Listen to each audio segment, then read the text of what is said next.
Hey everyone, Joe here with another 2-minute view. This week I'm taking a look at Stoics, the Banner Saga. Norse-themed RPG from a couple of guys who decided to break off from BioWare and make their own RPG after working on the Old Republic. So this game is really fucking good and I was really surprised it coming out in January. I did not expect anything. So it's kind of an interesting mix. It's got this real cartoony feel with some FMVs thrown in. It's got this really cool Norse vibe to it. Really enjoying that vibe. Played it for a couple of hours.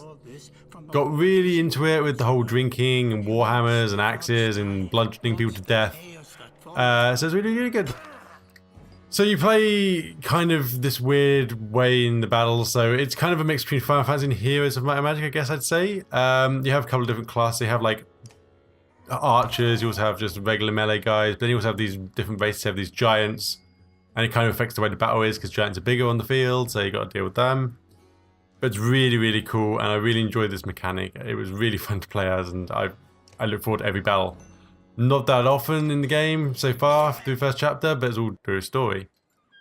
So the story, as you can see right now, is how they tell it is through this back and forth. Looks a lot like other BioWare games, so you can see they pulled it in, where you talk back and forth, you get to make a few decisions. Nothing too new here, but I really like the way it's stylized. It means the game's never going to actually look that old, even though, you know, it looks really good. So there's a huge world map, really hoping we can explore the whole thing. I'm only about 2 chapters in, but it's really fucking good so far. Love the fact you switch between different characters. So right now you're playing as different characters and have a whole main story. You switch between different sets of characters by every chapter, kind of like the Game of Thrones books if you've ever read them. Really cool way to tell a story. Really enjoyed it. I mean, for 25 bucks on the Steam store, really worth playing, really worth giving it a go, and it's a fucking amazing game. So enjoy.